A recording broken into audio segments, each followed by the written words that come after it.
Yo, Carl, so we're live, dude. Finally. About bloody time.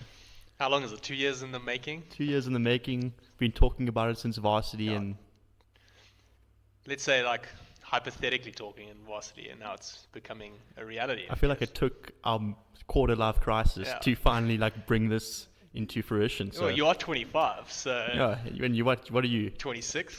Why do they even call it a quarter life crisis? 'Cause I I'm don't pretty know. sure we're not going to live to 100. Yes, dude, you know, healthcare these days, anything can happen. Yeah, that's true. So, bro, what are we doing, Ryan? So Okay, so we have this podcast. yeah, so It's an idea. our love for sports has pretty much nurtured this idea. So, we generally talk shit about sport all the time. We might as well just record it and see what other people think. Yeah. See if our let's say shit talk actually means anything. Which it probably doesn't. It's not, Pub talk, let's call it that. yeah, two guys who are incapable of becoming professional sportsmen giving Yeah. their opinion on people who actually can. Sounds like a great idea to me. Exactly. Criticizing them to how do you say it? Bare truth, I guess. There's nothing better than making fun of talented people. It just Exactly. makes me feel better about myself. Exactly. So I can sleep at night. You know? Yeah, exactly. Seeing Exactly. seeing how pathetic I am. Because, even when it comes to real sports, there's nothing to speak of. And it comes to virtual sports, I'm also not too good. Yeah, right. Ryan is actually horrendous at FIFA. I've got to So- pick up my game. I have to change my email. My email used to be FIFA King, and now I've got to change it to Yeah, something he's else. actually so embarrassing at the moment. Like he can't win. I will come back. I will share the stats one day. We'll come back. Maybe we day. can record a FIFA episode of us playing one day, once I get a bit better. So Ryan, what are we talking about? Basically, there's been a couple of transfers that have Yeah. happened this season. Football. Yeah. We're 2 weeks in. Football season is upon us once again, so probably going to dominate discussions for, The next few weeks. yeah. Let's say that. I'm a Chelsea fan at heart, so my allegiances heavily lie there. Yeah. And the poor performance, well, not poor performance, but the unlucky performance against Man United. Do you think that was affected somewhat by the loss of your star player? Definitely. Well, not definitely, but Hazard will definitely be missed. I am happy where he is. Yeah. Unlike, I'm so lost. What's his name? Probably what, Courtois. Courtois. Yeah. Yeah, I you- don't know why I forgot his name. You hate him so much you pretend to forget his name. Yeah, let's go with that. He just left such a sour taste in my mouth. Yeah, there's been so many massive transfers over this transfer window. I mean, we can talk about João Felix, De Ligt, De Jong, Lucas Hernandez going to Bayern Munich, but none are as massive as the Griezmann and Hazard transfer. Oh, definitely. And I think They're it the make- two big ones for this season. Yeah, and I think it makes it even better is the fact that they've gone to the two rival clubs. They probably have the biggest rivalry in professional football. So it's going to be interesting to see how those two respective signings work out. Well, I definitely think Barcelona and Real Madrid is that club where if you're a young footballer, you're like, that is my dream. Yeah. That is like the end all and be all of football clubs, you know? At least with those clubs, they're always desperate to win that Champions League. And Unless you Wayne Rooney, of course, where your dream is to go back to Everton. well, at the moment, it seems like his dreams to go back to Derby County or go to Derby County, but just not even go there. Guy's only 32. Surely he should be playing in the Premier League at the minimum, but he's going to the Championship. But Definitely, dude. discussion He for wants to another score- day. He wants to score 20 goals this season. It's probably the only place he's going to score 20 goals this season. He can't even score 20 goals this season in the MLS, so maybe the Championship. Yeah, maybe. Let's see. It's a longer season, you know. You get like 5 more games. Yeah, but extra 5 games, Oh, lower 8 more games. competition. Sorry. Probably he can remain his unfit self in the Championship. He won't be exploited as much. So And get that 20 goals. yeah, So let's talk about, like you said, the biggest transfers Yeah. of the season. Griezmann to obviously, I would say their second biggest rival in La Liga, even though Real Madrid is on the same city, but losing Griezmann to Barcelona is a big loss. So let's talk about the benefits for Barcelona. Where's he going to fit in? How's Yeah. he going to? So it's an interesting one. In your opinion, you watch more La Liga than I. Yeah, obviously I'm more biased towards La Liga because I'm a massive Real Madrid fan. Yeah. So when Hazard went to Real Madrid, I felt like finally we've filled that Cristiano Ronaldo void, and we might just get the upper hand on Barcelona this season. But then when Griezmann went to Barcelona, all of a sudden I feel like it just evened it out. On edge, you're sitting at the edge of your seat Yeah. again. And you're like, okay, maybe we didn't have the best signing. Yeah, Is that how you're thinking? I think like it's the best signing we could have done to fill that Ronaldo void, because I don't think we need another striker, because Benzema performed extremely well last season, and then we just bought Jovic, who is going to supplement Benzema. So in terms of the central striker, we don't need anyone there, and so I feel like we needed someone to fill that left side of the strikers, the left forward position, which Ronaldo occupied for those magical 9 years. So Hazard fills that void. At the same time, I can't deny the fact that Griezmann is a wonderful transfer for any team. I think he just doesn't fit in as seamlessly into Barcelona's side as much as Hazard would just fit in seamlessly into the Real Madrid side.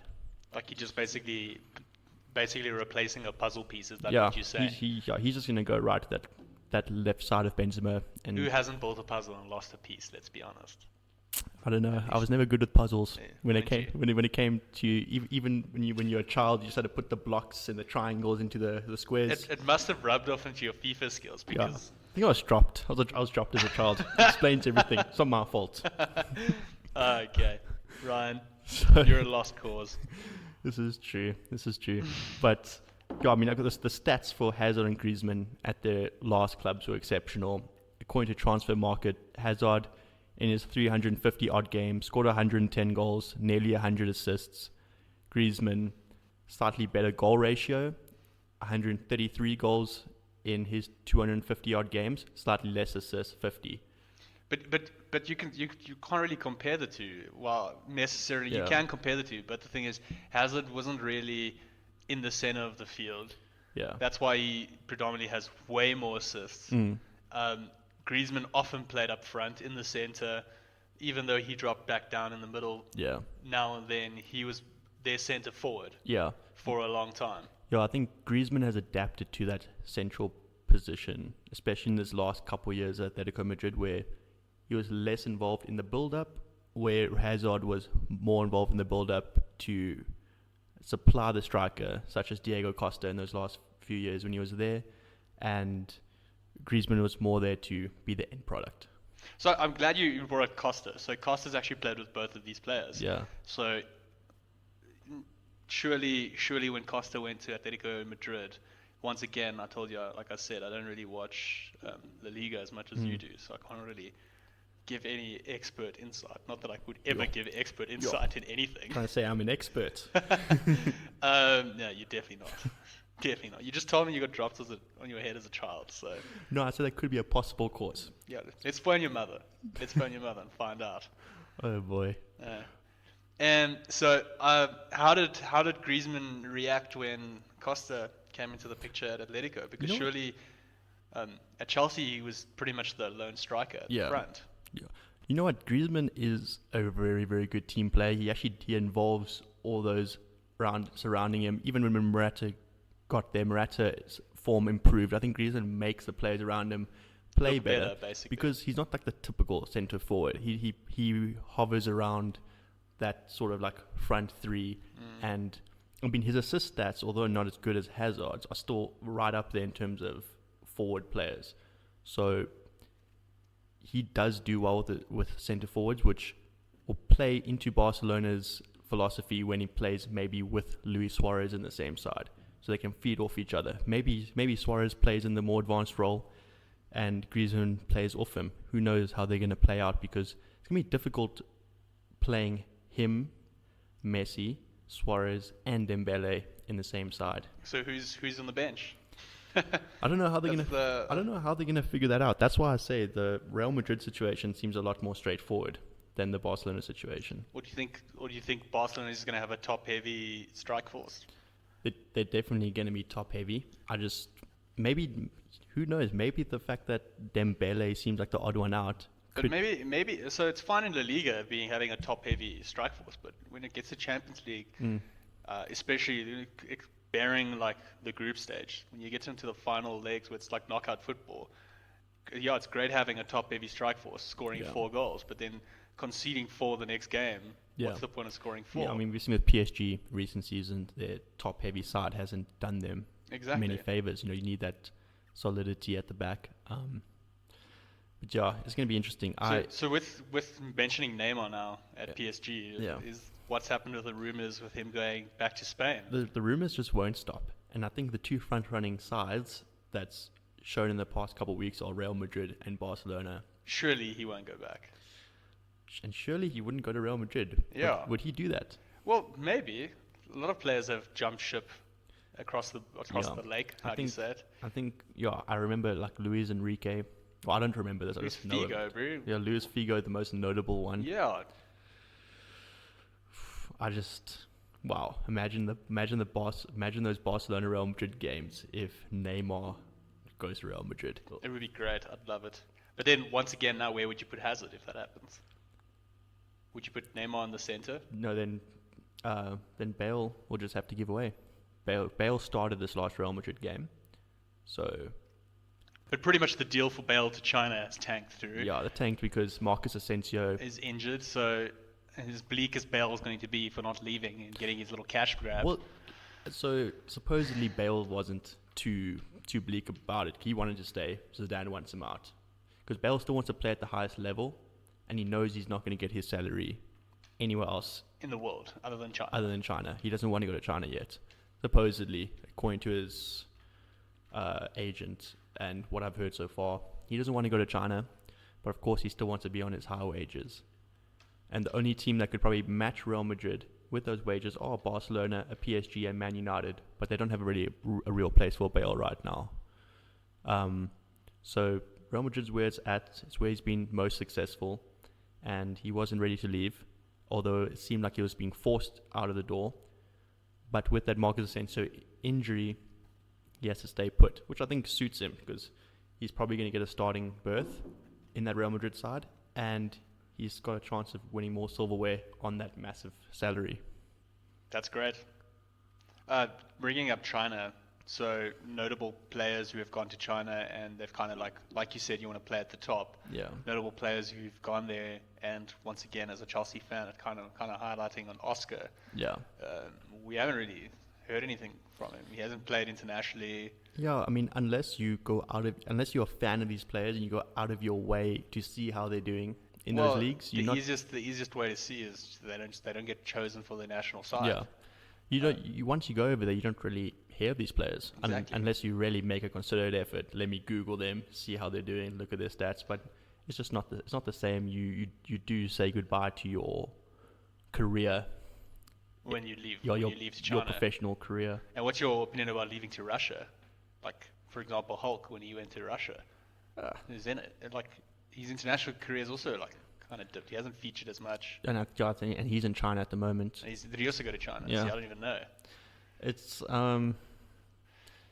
be honest, it is what it is. It's stupid. I can't judge because it's that the salaries are so much. What are you talking about, Ryan? We were just saying how we are experts at not being experts and judging flippin' athletes at what they do right and what they do wrong. Judging is where it's at.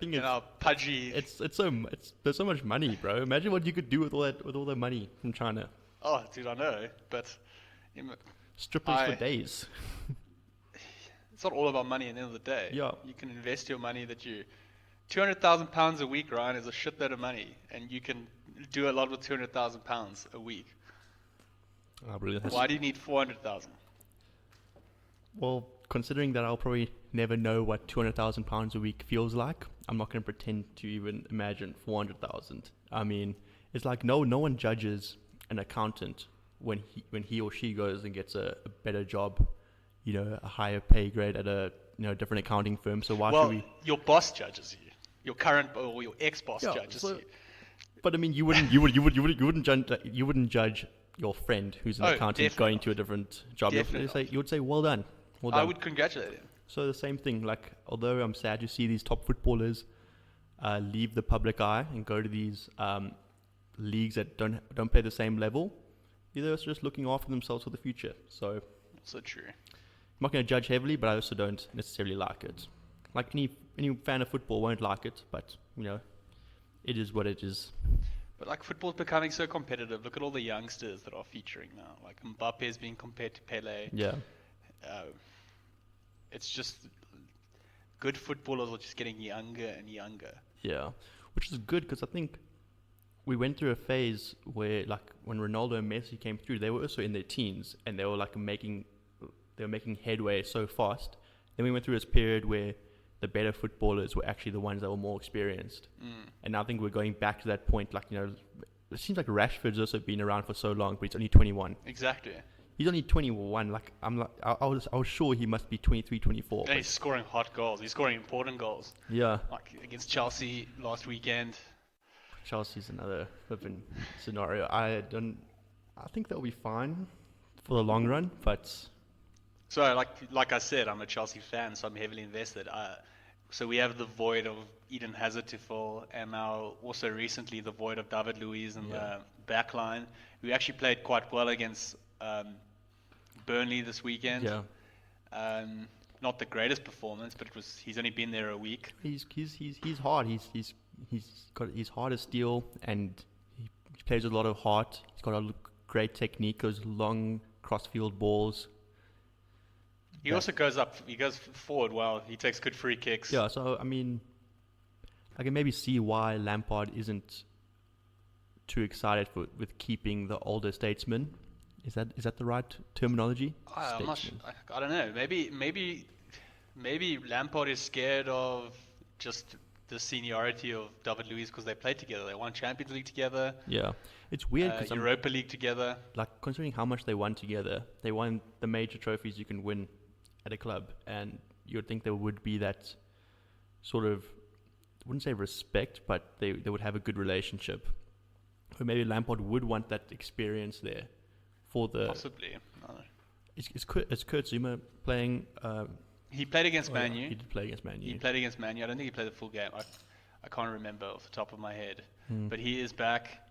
Christensen's probably going to... Talking about the Chelsea-Man U game, scorecard, not reflective of how the game actually played out. It just seemed like... Easily could have been 3-1 at halftime, was 0-0. Yeah, I mean, Man United just seemed so dangerous on the break. I mean, even with those new signings as well, they just seem a lot more solid. I mean, I don't want to be a hater. I don't believe Maguire's is worth... Oh, no one does. 85 million. He's the most expensive defender of all time now. I mean...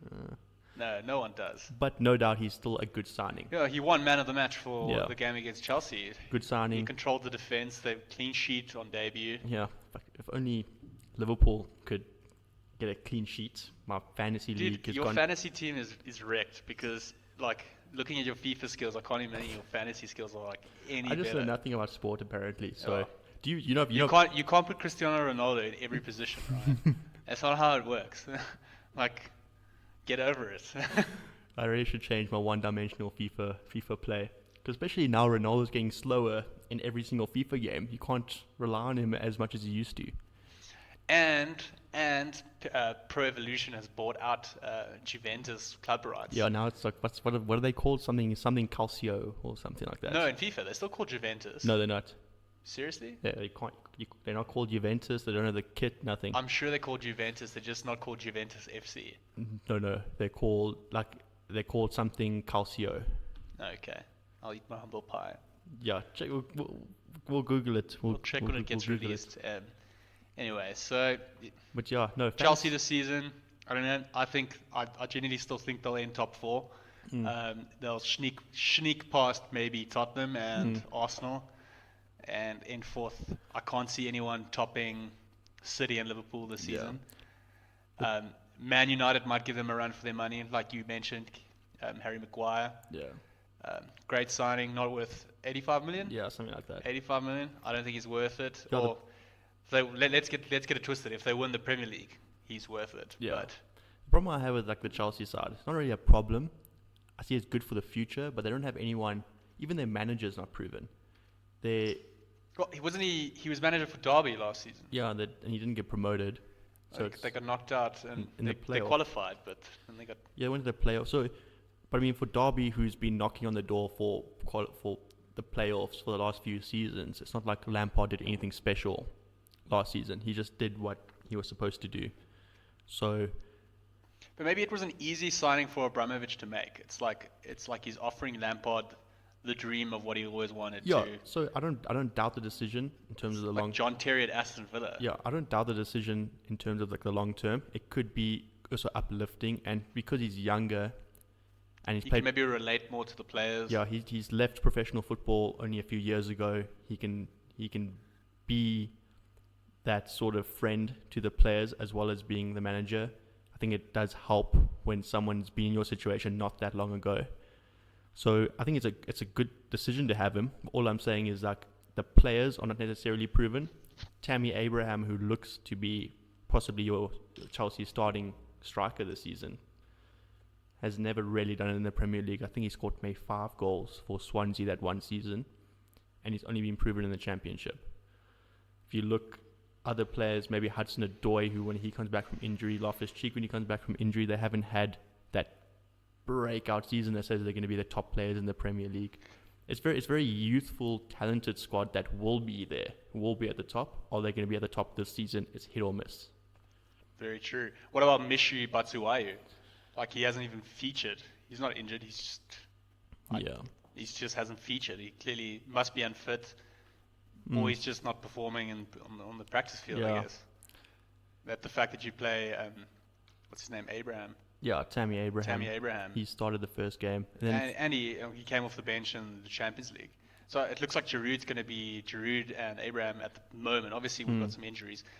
They'll be swapping. They are going to be our main strikers. And Giroud actually featured a lot last season in the Europa League, where he was the main striker. And clearly success. Yeah. He was successful in that. He's a World Cup winner. Yeah. Not that he did anything in the World Cup, but... I think Giroud gets stick unnecessarily. If you look at his career, he's slowly but he's built himself this career that you can be proud of. Yeah, it's like, I guess you could say the same thing about Torres, because Torres, like when Chelsea signed Torres, he didn't really, he wasn't in the best form. I was super stoked when we signed him. Don't get me twisted. And then he just he just had this massive dip of form, but he still won Golden Boot in every flippin' international tournament Spain played in. And he was there for some big moments, like that Barcelona game. Exactly. Where Gary Neville lost his, he changed his shorts afterwards. Damn, bloody Gary Neville. That was amazing. I could see it now. Sorry. Do you really want to see it? Yes, Torres scoring, tapping it into an open net. Of course I want to see it. I thought you were talking about you want to see Gary Neville. You're a weirdo. You want to see Gary Neville, not me. Oh, man, Gary Neville. Only one thing I do want to see is Gary Neville and Jamie Carragher and their banter sessions on, like, Sky Sports. I don't know. Or is it BT Sports? Something like that. Doesn't matter. Former Man United defender, Liverpool defender, they never see eye to eye. So whenever you're watching the games, those two are just absolutely hilarious. I wonder what they do off camera. They probably bark at each other. Bark at each other. And then you have Michael Owen. There's the neutral. Michael Played Owen. for both sides. Played for Liverpool pretty much his whole life. Goes to Man United, wins the Premier League. I know, it's crazy. That's actually comical how funny that is. Yeah, who else we saw in the Real Madrid and Man City games that VAR came into play once again? So VAR, that's actually a great talking point, because I personally, we've actually spoken about this a lot. I personally find that VAR is very unfair. That's right. Just with handballs, I think it's a great addition, and the rules they've changed from last season to this season are great, especially in the Premier League. Last season they didn't have it in the Premier League, but what they introduced this season in the Premier League is they have basically one full team that officiates all the games for VAR, and I just think that's great to ensure consistency. You don't have the flippant referee running to the side of the field, and then he stands all rigid at the back looking at it, and then you can see the hair on the back of his neck raise up, because this decision is you're gonna guarantee to have half the stadium literally hate you on the mistake you're about to make, which, to be honest, as a defending team, everything looks intentional when you look at it in slow-mo. So I really like what they're doing in the Premier League. Every goal that is scored, the whole play gets reviewed, Yeah. and basically they're ensuring that it's a goal. So Yeah. classic example this weekend, Man City versus Tottenham, basically a repeat from the Champions League, except this time it is Jesus. So handball in the net, 89th, handball to pass it on to his teammate, and this time it is also... Was it a handball? It was handball, Yep. yeah. It clipped his hand. Very soft penalty. Yeah. Very soft, not penalty, very soft handball. Yeah. Because it wasn't intentional. But- He was trying to head the ball, Yeah. and then he obviously missed it, and it like grazed his arm, and then it basically set up. I don't even remember who scored the goal. Yeah, and that brings to question how they tried to make the rule clearer. They said, if it hits your hand and it benefits you in a goal-scoring opportunity, handball, whether you did it intentionally or not. So, get the right decision. It was a handball. Yeah. And I really don't want City and Liverpool to run away with a 20-point lead again. Yeah. Because, Because granted, this year you was... want Chelsea. You want Chelsea with their makeshift youthful squad. Let's like the top four, everyone have 66 points, and then Chelsea has a shot. Let's go with that.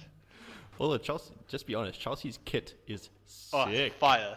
I can't wait to buy that It's kit. fire. I can't wait for payday so I can buy that. Exactly the same. I'm gonna wait till towards the end of the month, make sure I'm doing okay, and then And then bam. bam. Investment. Do you ever get that feeling though when you like buy a new kit and you just hope, please be a good season, because if So I can frame this. I don't want to wear this in like 2 years time and it just reminds me of the time I came 7th in the So can I tell you, I was actually a weirdo as a child. So you know the season Chelsea won the Champions League? Yeah. I bought the Champions League final ball. Oh yeah. I bought it and I have not played with it. Ooh, just frame it somewhere. No, Put it's it in the chilling in my glass. cupboard. It's chilling in my cupboard, not being used. That could be a good tactic for for fans, just to buy the kit at the end of the season. Always say this was the 2019-2020 season when we won. I bought it at the start of the season, even though you bought it at the end. You know which kid I'm really sad I never got? Was the season after Chelsea won the Champions League. Oh yeah. They had gold. Like the Samsung advertising was in Okay. gold. That kit was hot, dude. Well, I think they won the Europa League that season. Yeah, that kit was hot. Yeah. So I just bought the new Real Madrid kits, and I'm just praying, please be a good season, because I'm gonna look positively at this season. The season we got Hazard, and hopefully. I think it's a great signing. Like Hazard, Griezmann, we actually didn't even cover that completely. Yeah. What was the better signing? I'm gonna go both, but I'm leaning towards Hazard. Well, Hazard just because you can clearly see where he fits in. Yeah. That's maybe why. So maybe we bring this conversation up in 20 weeks to come, at the Christmas time, Christmas break special. Yeah. And we see have what a happens. chat about Hazard and Griezmann and see how they've performed. Yeah, because at the halfway stage, we'll definitely have an indication of how We'll know they who's fit in the in. knockout rounds for the Champions League. They'll probably both be there, but yeah. No, they definitely will be, but we'll see how they perform. Even though the group stages of the Champions League are sometimes a little mundane and boring. Yeah. Like you have your set fixtures, which is like, it's not entertaining to watch Yeah. because it's so one-sided. But Let's be honest, no one enjoys one-sided football. You want a good game, especially Yeah. as a neutral. The knockout stages of the Champions League. That's my favorite tournament in sports. Oh, well, last season we literally could make a documentary about that. And Man, it was the best knockout season in Champions League history, ever. only to be ruined by probably the worst final. Oh, definitely. I was so annoyed with the final. So let's get back to the VAR, dude. So VAR, how it's impacted currently the league, and I personally think it's for the better. I don't like how cruel it is on the defending team at Yeah. times. Penalties have to be looked at. They have looked at it, but still consistency.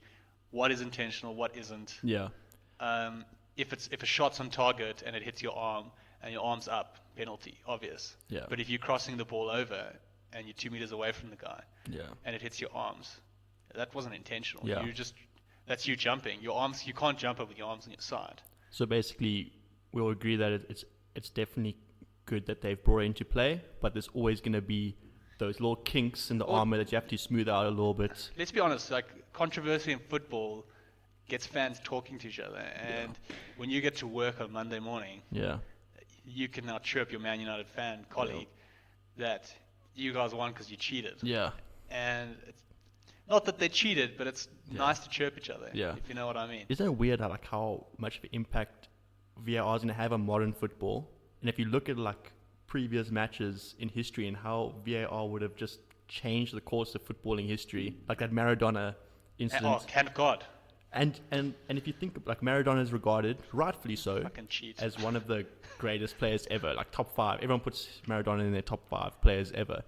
But like the pinnacle of his success was that World goal. Cup. Well, that goal. That goal that took them through the quarterfinals. Yeah. And then he subsequently went, and Argentina went and won the World Cup. That would have been a red card probably, because it was like intentional. You think it would be a red card? No, maybe not. Definitely yellow. I don't know. Yeah. What would be given if you intentionally handball something into a net? He's not stopping a goal. It's like I don't know. It would be yellow card definitely. Okay. I don't think it would be red. Let's say the goal is just not given. That would be the goal definitely not given. So that was obvious. So the goal won't be given. Would they have beaten? I think they beat England 3-1, so maybe it wouldn't have mattered. But it's still like the way VAR could have like changed all these moments in history. Let's look at a more recent example, the 2010 World Cup, where Frank Lampard hit the crossbar and it clearly went over the line. Germany and that wasn't given, and that would have made, I think the score would have been 2-2. Yeah, it would have been if that went in. Yeah, I think so. So that would have changed the whole complexion of the game, because the game ended 4-1. And then there was also another recent instance, Real Madrid versus Bayern Munich, like 2 or 3 seasons ago in the Champions League. I think Ronaldo scored 2 offside goals that would have been chalked off straight away with VAR. Instantly. So VAR, great addition. Yeah. I'm glad that they're reviewing every goal, so every goal will be fair. And honestly, I don't know why FIFA have delayed it so long. They were always saying that it's going to slow the pace of the game.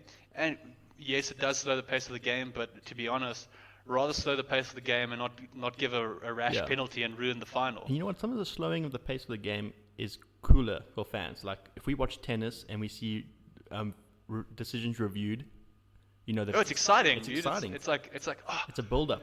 He missed the line by 0.1 centimeters. That's insane. Exactly. I like it. I like it. I mean, rugby, when they refer to the TMO, you're just waiting there with bated breath. Please tell me it's a try. So rugby's different because they stop the time. So yeah, it's like where football, the ref basically adds the time onto his watch. Yeah. So I don't think you can necessarily compare the two directly, but rugby's been doing it flip as long as I remember. Yeah.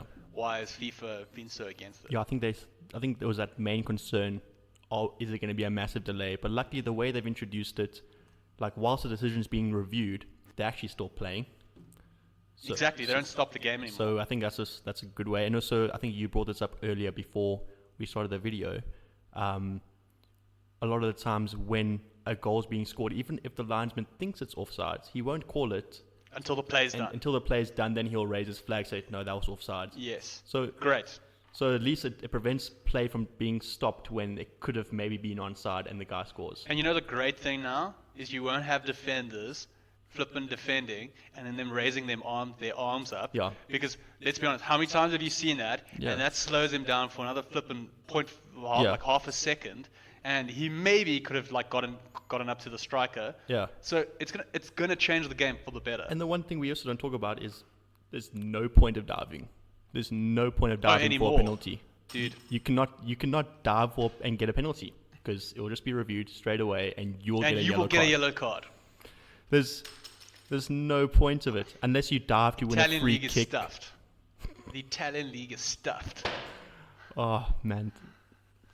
Serie A is going to be so exciting to watch. No more Oscar nominations. Yes, it's going to be so good to watch. Oh my goodness. Yo, we don't watch too much Serie A. No, we don't. It's not the most entertaining league to watch, to be honest. Especially Juventus have won for the last few seasons. Well, it's like the downfall of basically both Milan teams has kind of made Serie A very mundane to watch. It's not really exciting. You need an Italian club, which will probably only be Juventus, to really go and win the Champions League, bring attention back to the league. I think Ronaldo going to Juventus definitely brought a lot more attention to it. I mean, that's the first time last season where I've been watching consistently. Well, Yeah, because fairly you're a fanboy, dude. I'm not gonna watch it. Cristiano fanboy, No offense, dude. loud and proud, man crush Yeah, every day. you literally would sell your kidneys to be able to meet him. I just know it for a fact. Probably free So, holiday. yeah, Cristiano Ronaldo. So let's just look at basically Serie A. You think Juve is going to win it comfortably? I probably think the same. Not that I watch it. Squad depth. We've got a lot of squad depth. Yeah, but the squad depth isn't for Serie A. The squad depth is for Champions League. Let's be realistic. I with mean, that. let's be honest. If they lose Serie A but they win the Champions League, they'll go down as an epic season for them. Exactly. I think it goes for most clubs. Like most clubs, you Well- want to win the league, but the Champions League is more like you can Like probably get more Liverpool, for money example. for winning the Champions League. You get Not necessarily. It's like you always want to win Europe, dude. You don't want to like winning your league is I think in some situations is harder than winning the Champions League.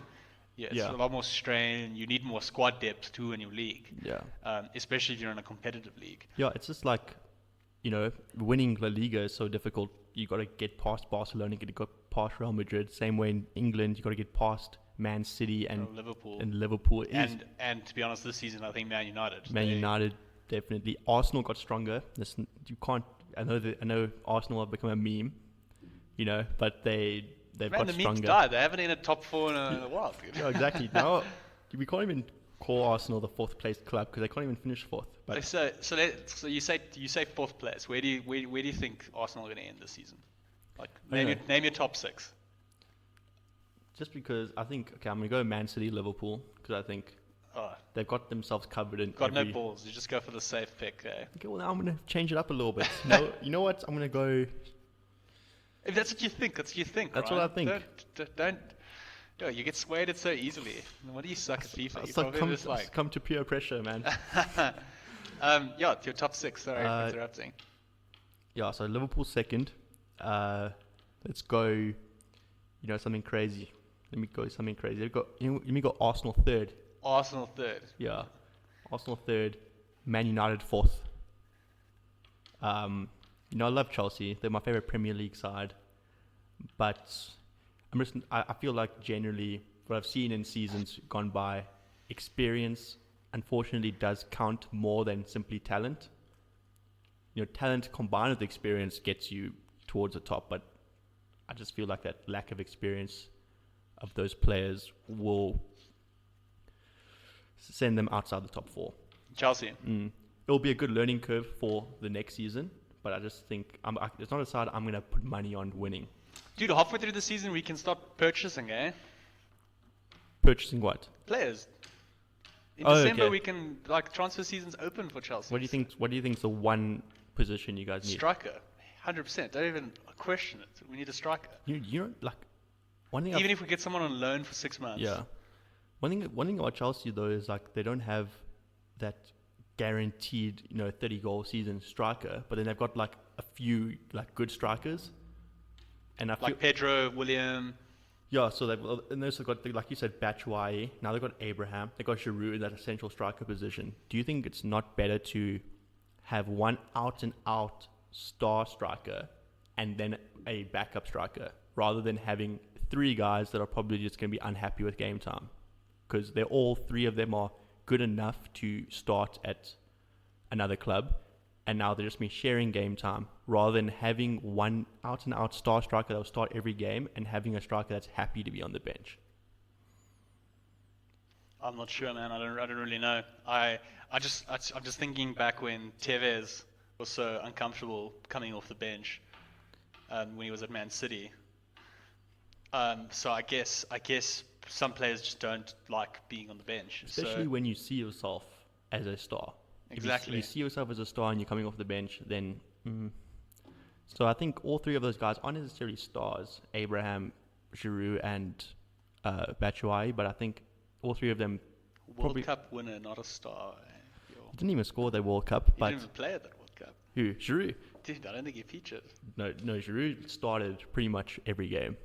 In the World Cup? Yeah. Dude, you're cooked. Am I? You're cooked. He did not play. I can tell you for a fact he did not play in any of the knockout games. I'm going to say So out of France played 7 games, let's say, to win the World Cup, right? So, Yes. Yeah.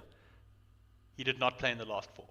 Okay, so if I'm right, there's going to be a pop-up that says, Carl is a dumb dickhead. Let's go with it. If I'm right, I'm going to say he started, or I'm going to say he played most of the knockout games. I wish we betted money because I'm so confident that you're wrong. Okay, there will be a pop-up on this video that says either Ryan or Carl is a dumb dickhead if whoever's right. I'm going to say Giroud played most of the games. I'm going to say he played most of the knockout games. Okay. You say he didn't. I'm glad to see the pop-up.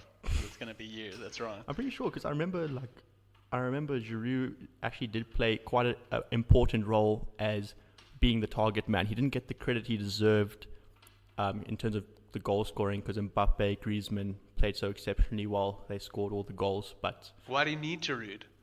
Why would you play Giroud if you have that depth? because he was a target man. From a 20-year-old. Have you seen how good Giroud is as a target man? Like, do you remember that famous Arsenal goal that Wilshere scored? Yes. When it was like, and like, I think it was Cazorla, Giroud, and Wilshere involved. It was like tiki-taka. Yeah, it was just like one touch everywhere. Yeah, I remember. And Giroud was involved in pretty much all of that. It was just he's so good at like fizzing the ball into him and then allowing the faster, wider men to build off him. And that's why I think Griezmann and Mbappe love playing with him so much. Okay, well we're talking about something where you're wrong. Okay. So okay. Well, we'll see. Let's go on. Okay. So you haven't mentioned Tottenham in your top 4. Yeah. No. So Tottenham and Chelsea are going to round out 5th and 6th. I think Chelsea's going to finish 6th. Oh, nice. My favorite Premier League side. I always feel like experience counts more than simply talent, and I see a talented Chelsea side. Don't see one proven at the highest level. So I feel like they're going to be finished 6th. You just said he played in most of the knockouts of the World Cup, and you say he's not proven. Well, he's the only. As a whole, that side is not proven as much as the other ones. That's fair. So, yeah. Um. You? So, like I said, top 2 is easy game. You can't really dispute Man City, Liverpool. The fight between who's first and second. As a Chelsea fan and as a Premier League fan, it would be really great to not see Liverpool win again, just so that meme can carry on, basically, where they've never won the Premier League. Yeah. So with that regard, I don't want Liverpool to win, but I do think they have a good chance this season. Unlucky for your fantasy team, they keep conceding late goals. And so rooting your 2 defenders you have there, Virgil and who else? Robertson. No, I've got Robertson and Alexander-Arnold, just because of the assists. So they get the clean sheets and they get the assists. And they always go upfield, basically. Yeah. Okay, so I actually think Liverpool, first place. Not that I want them to win first. But you think they're going to make it? But I think they'll do it this season. And it's big games that are going to matter. I think the Liverpool City derby, not that it's a derby, but that game isn't going to be as important. But I think it's the games against the other tops, the rest of the top 6, which is going to be crucial for those 2 teams on who's actually going to win it. I don't think they're going to win. I don't think there's going to be a lead of 20 points like last season. The gap's certainly been closed. Yeah. I don't think Arsenal's going to come 3rd. Okay. I don't think they're going to in top 4. I already regret saying that. I have to stick with it, but I already regret it. United, I think they've sorted out their defensive woes from last season. Yeah. Now it's also once again consistency, because last season they weren't consistent. That was their biggest downfall. Was consistency. They played really great one week, and then at the end of the season, we can basically say the whole top 6. And Chelsea didn't deserve to end 3rd last season. They should have ended 6th. But no one wanted it. Other than Liverpool and Man City, it seemed like none of those other 4 teams actually wanted to finish in the top 4. Literally, it was terrible to watch, actually. As a neutral fan, it must have been horrendous to watch, because it just literally, you watch Friday night football, like sometimes there's a game on Friday, and then Tottenham flipping draw a game they should comfortably won. Then, great, Chelsea fan, I'm like, oh my goodness, we can make Champions League again. And then Chelsea goes and flipping loses. And then you're like, what the hell? And then Man U goes and loses. And It's just like terrible. So It's crazy how that Chelsea season ended up. Like, you guys won the Europa League and finished third from a season that seemed we like... didn't deserve any of it. Okay, well, Europa League, Giroud actually played really well in the Europa League, and Hazard played great in the final. I still remember before the final, people were saying, no, this is Arsenal's game to lose. I don't know why they were saying that. Yeah. Because going into the game, just with having Hazard there, it was like I felt so confident that we were going to win. Yeah, and comfortable then watching victory. the game, it was pretty one-sided. Very one-sided, yeah. Better final than the Champions League, and I think Champions League final was ruined by, once again, VAR, like we mentioned earlier. What was the penalty? Was it Mane? Mane defensive handball. Oh, was it? Yeah. And it was like in the first minute of the game, and it wasn't intentional, and the ball was going outside of the box. It wasn't going into the box. Like, maybe there should be a rule that I don't want to write a rule book now because I'm no expert, but maybe if the ball isn't going into the box, then it should be a free kick on the handball, like a dead spot penalty. Like, basically, if the keeper picks up from ball from a back pass, maybe they should think something like that, dude, because that's better than giving a penalty for something that clearly wasn't intentional. Yeah. He was jumping up, and Mane flipping aimed for his arm. You could see it. And it wasn't even going into the box. It was going outside of the box. Yeah. And that ruined the game because Tottenham didn't want to play Liverpool's game. And if they played Liverpool's game, the score would have been 5-0. So basically Tottenham tried to kill the game out, but they couldn't do it because they conceded in the second minute of the game. It was a frustrating game because even when I saw the team sheet beforehand, I was thinking Lucas Moura should have started. Obvious. I know Harry Kane just came back from injury. No, obvious. How do you leave out the guy who got you to the final? He was the reason they're in the final. 100%. Like one of the most, let's be honest, one of the most epic hat tricks. Best hat trick in Europa, like in European football. That was one of the most epic hat tricks. Also, the way it ended, the last kick of the football. I'm getting goosebumps just thinking about it. It didn't even start. But let me not digress more. Like I said, I think Man U, the top three will have a gap. Yeah. Maybe not like 20 points, but 10 points to maybe fourth place Chelsea. 100%. And then I think fourth place is going to be against Arsenal, Tottenham, and Chelsea. It's going to be a close affair. And I think this season it's not going to be as drastic as last season. I think teams will actually win the games they should win. Yeah. But once again, it's so early. So it's just speculation. If you had to just speculate, top six, you went Liverpool, City, United, Chelsea, Tottenham, and then Arsenal. Okay. I think I might regret putting Tottenham before Arsenal. So I was just actually our whole top six is completely different. There's not a single one that's the same. But you're an idiot for putting Arsenal third. So. You went for the safe bet. You try to flex on me. That's what you were trying to do. You try to flex on me, and you're going to regret it. I put myself in these situations where I'm just going to get wrecked later on, especially when it comes to fantasy. A lot of the times, after Saturday fixtures, I'm ahead on the log. I just SMS or message all my friends and say, "Oh, effed you up." Yeah, because you do the same thing in FIFA, and then Sunday comes, and then you concede 4 goals in the last 30 minutes, and you're like, "Oh, eat shit, bitch." That's 4-2. Ignore every single message that comes to me after the Sunday when I actually finish bottom of the log. So, bottom line is, don't talk too soon. I like seeing you lose, dude. It brings a smile on my face. You know what? I don't even dislike it anymore because I'm so used to it. So it's just part of my life. First class, dumbass. Okay, let's end off with La Liga. Basically, La Liga predictions. Bundesliga. Actually, let's start with Bundesliga. That's a 2-horse race. Let's be honest. This 2-horse race. Dortmund. Frankfurt's been playing well in the past few seasons, but I can't see them top 2. Yeah, I think they've lost their star striker Jovic to Real Madrid. So can they recoup from that? I don't know. Either way, even if they still had him, I don't see them competing with Dortmund, especially with the signings Dortmund has made. Who's it? Julian Brandt, and who's the other guy that they signed? Thorgan Hazard. Thorgan Hazard, the youngster. Yeah, and they've still got Jadon Sancho, and can they beat Bayern Munich? That's the question. Proof is in the pudding. But what we've seen from early season is that they can. They just won the last game 5-1. They beat Bayern in the, I guess you can say, the German Super Cup equivalent, 2-0. So things are looking bright for Dortmund. So Dortmund to win, I agree. I think they'll take it. Yeah.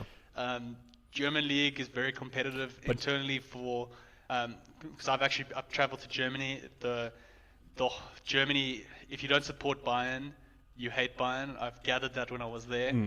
The German league, when Bayern was so dominant, it basically wasn't competitive with Bayern, but everyone else competes against each other. So it is very tight-knit in between. It's a good league. It's a nice league to watch. Yes. I don't watch enough of it. I should actually, but you can't watch every game. Oh, it's impossible. Like your weekend will just be. There's too much sport on a weekend to watch. Too much. To watch everything, and you and I are both enthusiasts in multiple sports. Yeah. We don't just focus on football. Yeah. So today it seems like we only focus on football, but it's just because this is where the headlines are at. Exactly. So branching off of that, we're not always going to speak about football. Yeah. I recently have this crazy liking of Formula One. When I say recently, I mean literally in the last 4 months. Yeah.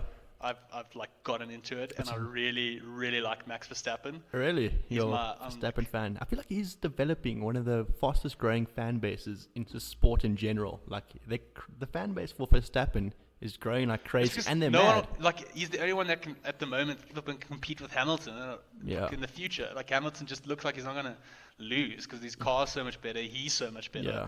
I really, it's just actually, I've grown on Hamilton as the years have gone by. I've never really liked him, but recent years I realized, was I disliking him just because he was too good? You probably were, and that's why I dislike him. Yeah, but yeah, I don't see anyone competing with him, like you say, except maybe Verstappen, because Vettel, just be honest, one of the greatest drivers of all time, but I do not know what. Leclerc is outperforming him.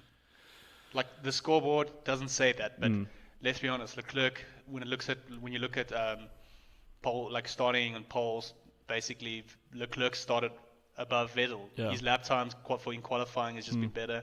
But this is a discussion for another day. Yeah, 100%. Let's not get into that. I think we got some Formula One to look forward to in a couple of weeks' time when they come tennis, back. We've got the US Open. Oh, looking forward to that. Quick prediction. Who do you think is going to win? I don't really watch the women's that much anymore. The women's game is in that, like. I'm a Federer fanboy, so Federer fanboy, so you go Federer. I'm a Federer, and then Djokovic. I'm not the biggest fan of Nadal.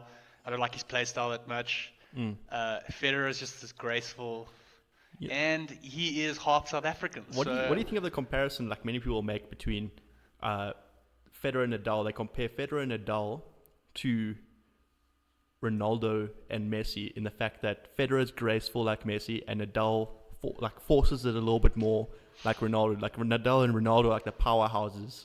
Well, didn't some tennis analyst call Nadal the bad boy? Or was that Ronaldo? I can't remember. It was Sepp Blatter. He said that about Ronaldo. Oh, he called him a bad boy. No, he called him the general. Like, almost like an army sergeant. You're not calling him a bad boy, dude. I swear. No, if you go watch the video of, so Sepp Blatter was at like a university. He was talking at like a university in front of students and stuff like that. Yeah. And he was asked the question, who's better? And he basically said one is a perfect like role model. He didn't mention names, but everyone could put two and two together. One's a perfect role model, and one's like he walked like an army sergeant. Oh my god, what an asshole! And he went like that. So the next day, I'm so glad he got fired. The next day, Ronaldo actually had a La Liga game, scored, and then he just stood like an army sergeant and went like that, just to say. Do you remember that press conference with Sepp Blatter where a journalist had this roll of cash? Do you remember this guy had this roll of cash and literally went in for Sepp Blatter and he threw it up in the air? Oh, dude. That was amidst all the speculation where he's getting bribed and everything. Oh, it was so good to watch. And he was so uncomfortable on stage. I just loved it. But you know what? Why ruin something so, innocent such as sport? Why ruin it with corruption and... Exactly. So, no, it's not cool. I don't like it. I don't like cheats. Sepp. It's maybe why I didn't like Suarez that much. Get wrecked, Sepp. Suarez, when did he cheat? I can't even remember one incident. Fighting people and handballs. Ugh. Get your team through though. Other things we can look forward to in the future is Rugby World Cup. Definitely. That's next month. Exciting stuff. And then UFC, which I actually know next to nothing about, but we'll get you involved. like in the from UFC. fighting, I just want to hear from you. Let me see if I can maybe actually start liking UFC. Yeah. I mean, UFC is also some boxing to look forward to. So I mean, like only thing I really know about UFC is Conor McGregor and then Ronda Rousey, who went to WWE. Yeah. So maybe UFC sucks that you have to go into a career of acting.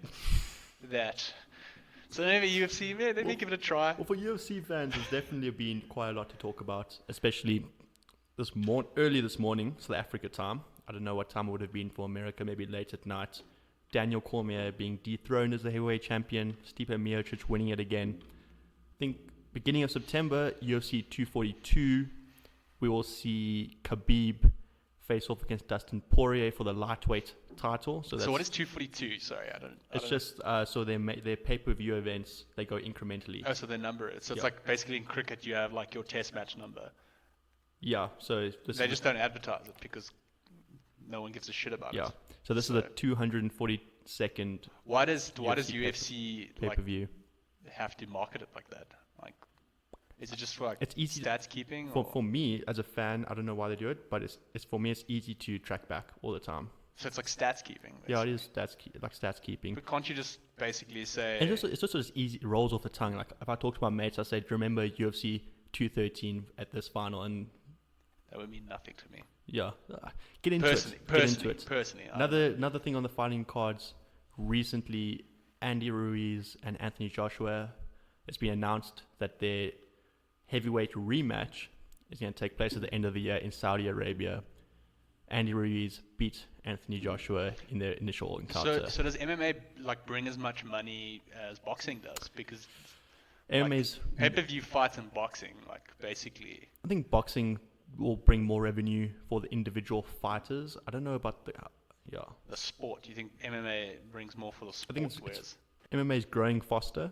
That's because it's newer. So it only came to mainstream media in the 90s.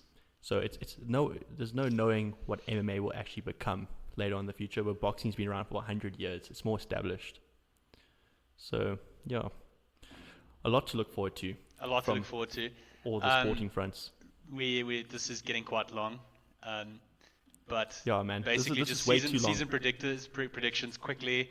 Spain, we never got to La Liga. I think it's going to end the same as last season. Real Madrid number 1, Barcelona number 2. I don't think so. Atletico Madrid 3. Once again, Sevilla, you're delusional. 4th. So delusional. Leaving myself open to the banter come end of the season. Let's see how delusional you are. Real Madrid number 1. I think it's going to end exactly the same as last season. So you top three. So you're going Barcelona, Real Madrid, Atletico. Who came 4th? Was it Valencia? Valencia, yeah. Yeah. Okay. I think it's going to end exactly the same. No excitement there for me. But once again, like I said, I don't watch much of it. Yeah. That's just my prediction. Critique me on it at the end of the year, and let's see. You'll get I still think I'm going to get the Premier League right, and you're going to get it wrong. Hazard top scorer. Oof. Probably not. Oof. No, that's Lionel Messi will finish top scorer. What about Suarez? Suarez just got injured, so definitely not. So in closing, this is going to kind of be a weekly occurrence. Yeah. Do you want to speak about it? I think you can. But we're going to call this section after our true hero.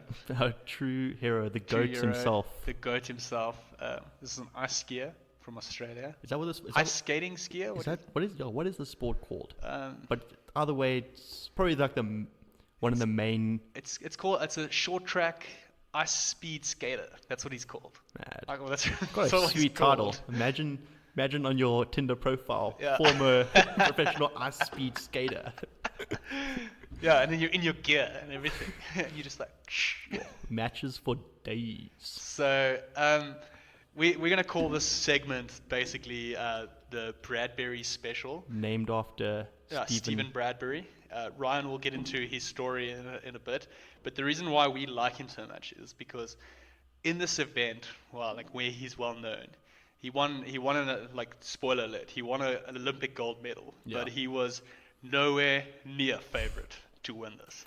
And he even admitted it before the final, before the semi-final, Like, he was nowhere near favorite to win it. And it's just like, he's a last-minute man. He basically crosses the finish line at the end, gets the medal, and we find that very motivating, is because in our university life, we did all our projects last minute and got over the finish line. Sometimes we did really well, sometimes we did very average, but we still celebrated the same for that average result and that gold medal, baby. So Yeah, so tell us about Stephen Bradbury. he's our hero.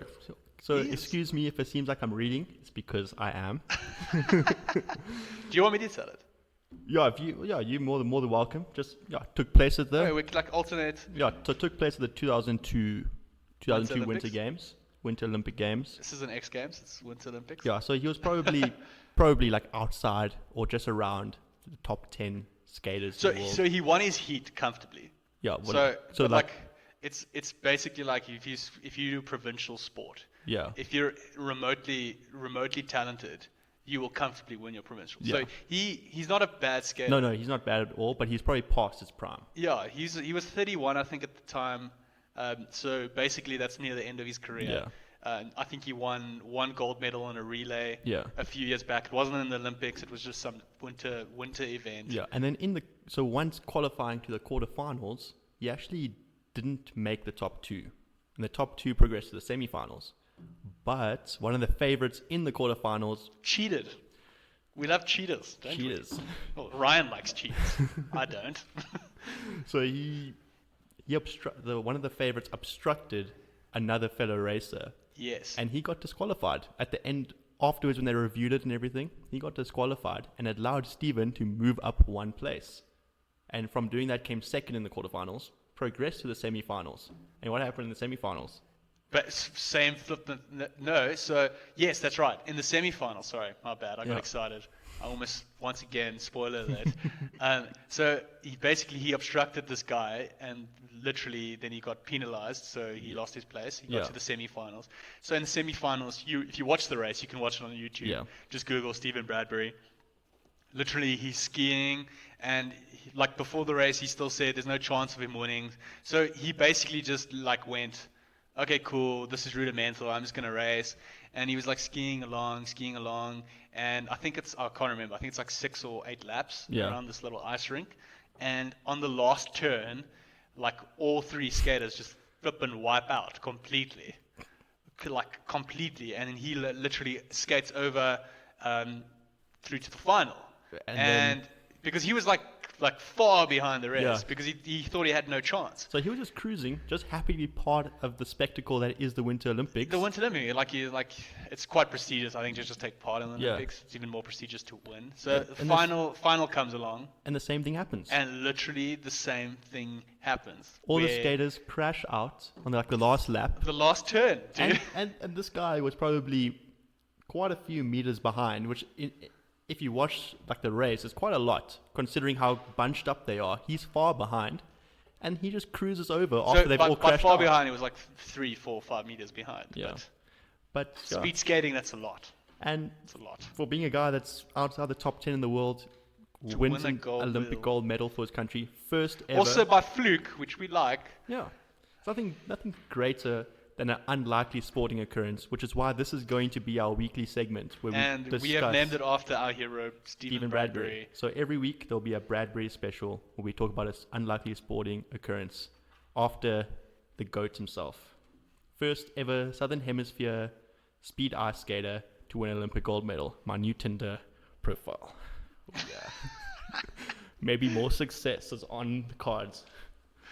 That's brilliant.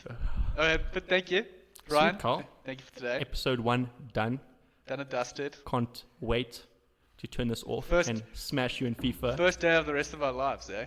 We're on the screen. We're gonna display what the FIFA score was between me and you. Do you really want to embarrass yourself twice in an episode? I'm First ready. with Giroud and I'm ready.